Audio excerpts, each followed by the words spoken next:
Welcome to McPlum, simple solutions served daily. You start by loading the clip and placing the Insight Color Corrector directly on the layer or an adjustment track so changes are non-destructive. Set your monitor and scopes to match.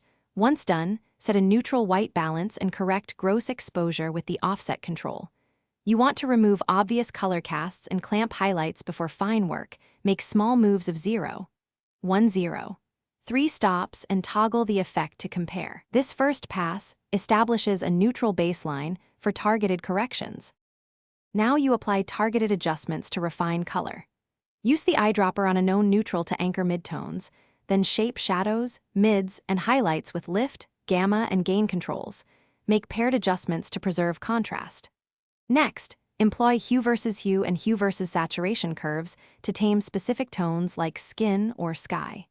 When a global curve can't isolate the problem, create a secondary HSL or power window mask and track it. That lets you correct a single object without affecting the finish by applying final contrast and gentle sharpening.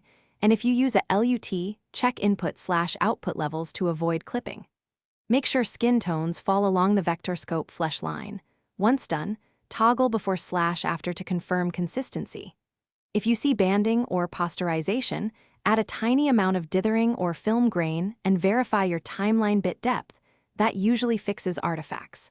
If colors shift after render, recheck export color space and gamma settings to match delivery specs. Thanks for watching. Stay juicy and subscribe.